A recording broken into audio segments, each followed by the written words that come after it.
आज चाहिँ हामी हाम्रो टोलीसँग कहाँ जाँदैछौँ भनेको भाइ?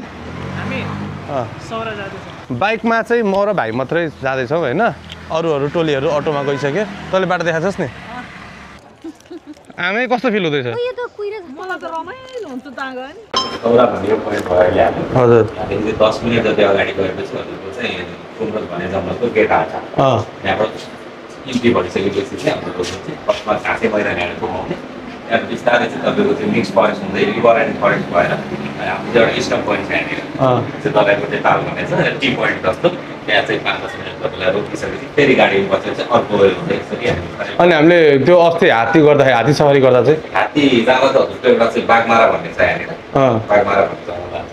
एउटा चाहिँ कुम्रोले भन्ने चाहिँ यहाँनिर छोटो डिप गर्दा चाहिँ हात्तीको डिप गर्दा कहाँ पुगिन्छ? हात्तीको डिपले गर्दा पनि तपाईँको कस्तो हुन्छ भने हात्ती 1.5 घन्टा घुमाउँछ। 1.5 घन्टा 3-4 किलोमिटरको एरिया कभर गर्छ कि हात्तीले। हात्तीको हिँडाइ जिप जस्तो हुँदैन। जिपले 2 घन्टा घुमाउँदा चाहिँ तपाईँको 20-22 किलोमिटरको एरिया कभर गर्छ। त्यो हामी 2 घन्टा घुम्छौँ आज। 2.5 घन्टा। बाघ देखिन्छ? हिजो देखेको थियो? आज अब यस्तो छ, यही टाइम हो देखेको।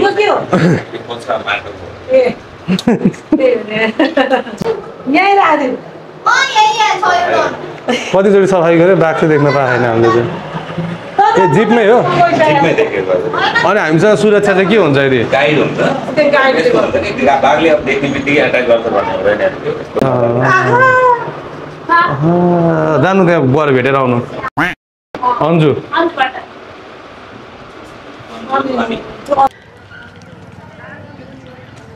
जिप सफारी चाहिँ यस्तो छ।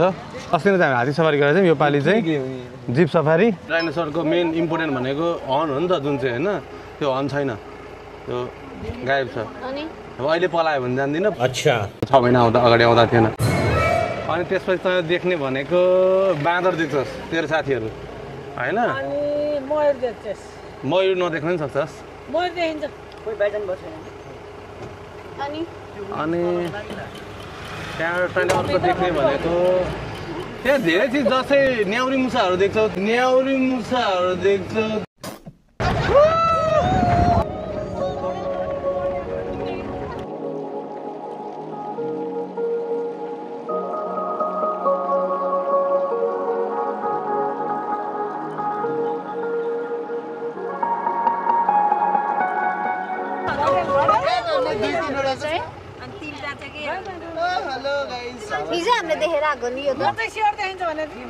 सबैभन्दा यहाँ अहिले कोही खुसी छ भने हाम्रै मम्मी मात्रै खुसी हुन्छ अहिले रे।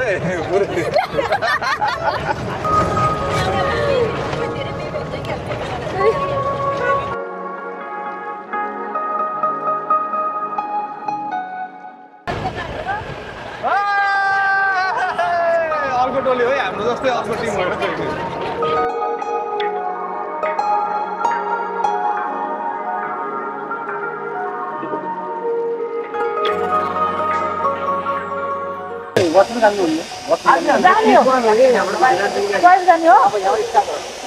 यहाँदेखि चाहिँ अब हाम्रो यात्रा सुरु हुन्छ। यात्रा चाहिँ यहाँदेखि अब भित्र डिप जङ्गल सफारी भनेको त्यतादेखि जान्छ। आश गरौँ यदि लक छ भने मम्मी जस्तै प्राणी बाघ देखिन्छ होइन। हाम्रो गाइड चाहिँ उहाँ हुनुहुन्छ। गाइड देखा के देख्नु भयो तपाईँले अहिलेसम्म भन्नु त? कि सबै देखे बाघ पनि देख्नु भयो? मस्त कस्तो हुन्छ अनि फिल? ये भगवान क्या जुलुम है। बाघ देखे बाघ बाघ बाघ देखे बाघ बाघ बोलाउनु बाघ।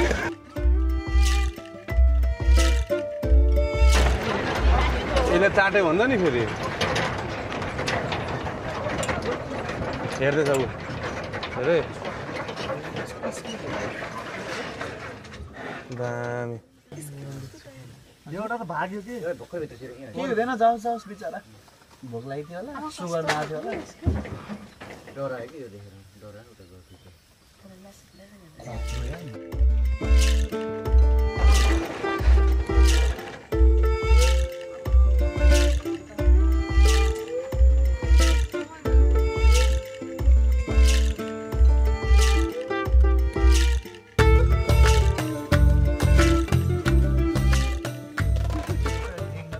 अलि अन्ध हुन्छ हैन यिनीहरूको अहिले यो देख्ने भनौँ न यो क्याप्सिटी चाहिँ अलिक कमजोर हुन्छ यो दिउँसोमा रातिमा एकदम क्लियर देखिन्छ अहिले दिउँसो चाहिँ जम्मा 30 मिटरसम्म देख्छ क्लियर त्यो भन्दा टाढाको देख्छ र अनि यसले स्मेलिङ र हियरिङले एकदमै पावरफुल हुन्छ कि अनि त्यसले मान्छेले फलो गरेर मार्ने होइन अट्याक गर्ने गर्छ त्यो देखेर अट्याक गर्ने होइन त्यो स्मेलिङ एकदमै पावरफुल हुन्छ यो चाहिँ भर्खर अब बिस्तारै बिस्तारै आउँदै यो भर्खरको यङ हो बुढो फेरि जङ्गलमा बस्दैन गाउँको वरिपरि जस्तै सहरमा देख्नुभयो नि अहिले कस्तो रोडमा त्यो चाहिँ बुढो गैँडालाई यहाँ जङ्गलमा यङ गैँडालाई बस्नु दिँदैन कि हानिदिने धपाइदिने गर्छ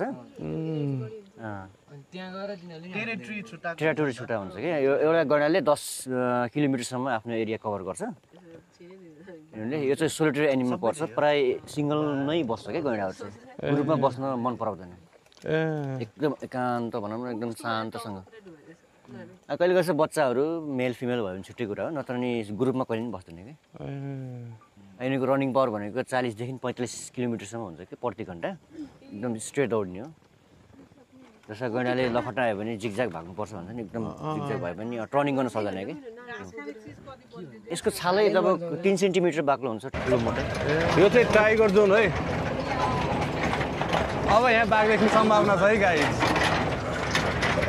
के अरे यसले कुन जिल्ला कभर गर्छ यो जङ्गलले यो मकवानपुर पर्सा चितवन नलपरासी 4 जिल्लालाई साम्बडियर यो जरायो कि जरायो अघि देखेको हरिण भयो जरायो भयो अनि यो सबभन्दा ठुलो प्रजातिको यो लार्जेस्ट स्पेसिस पर्छ डियर फ्यामिलीमा चाहिँ अनि यो जुन सिङ देख्नुभयो नि सिङ भएको त मेलको मात्रै हुन्छ फिमेलको हुँदैन मेलको हर्न हुने हो फिमेलको हुँदैन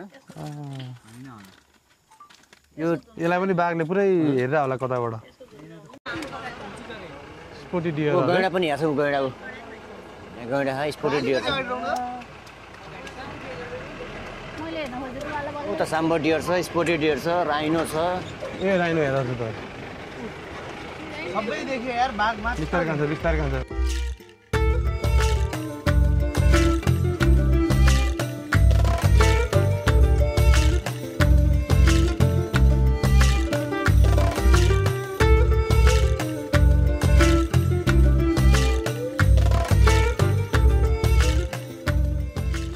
दामी छ यो पोखरी चाहिँ म्यानमेड हो है यहाँ व्यापारिक हिसाबले बनाएको पोखरी चाहिँ माछाहरू पाल्नलाई माछाहरू पालेर बेच्नलाई दामी बनाएको छ यो ताल चाहिँ पुरै डोजो लाएर खनेर बनाएको यहाँ चाहिँ खाजा चाहिँ खाने ठाउँ रहेछ होइन रेस्ट गर्ने देख्न चाहिँ केही पनि देखेनौँ गाई जलसम्म यहाँ एउटा गोही देख्ने आश छ होइन गोही देख्न सक्छौँ हामीले यहाँ देख्न सक्छौँ नि खान्छ माछा चाहिँ देख्छौँ हामीले तर यसले स्ट्यान्ड नल्याएको भएर मैले क्यामेरा भित्र डुबाउन मिलेन है हातले डुबायो भने गोहीले खाइदिन्छ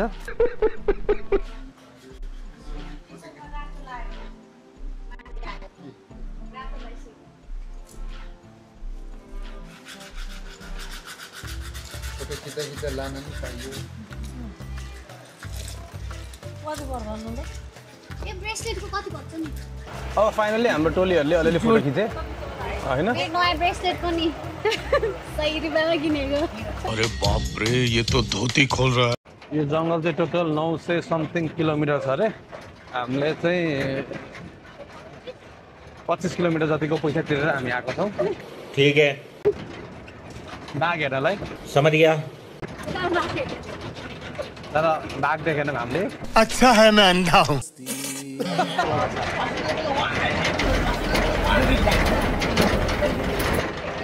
यो जुन चाहिँ गाउँ छ नि यहाँ बाघहरूले आएर दुःख दिएको चाहिँ केही केस छ कि छैन दिइरह हुन्छ हो यो बाख्राहरू खाइदिने लगिदिने होइन गाई मान्छेहरूलाई चाहिँ मान्छेहरूलाई पनि कति अब वर्ष एकचोटि खाएकै हुन्छ अस्ति भर्खर पनि खायो 2-3 महिना अगाडि पनि खायो एउटा बुढोलाई हामी बाघ देख्न भित्र थिर्छ बाघ देखाउनलाई बाहिर आउँदो रहेछ छैन नजानु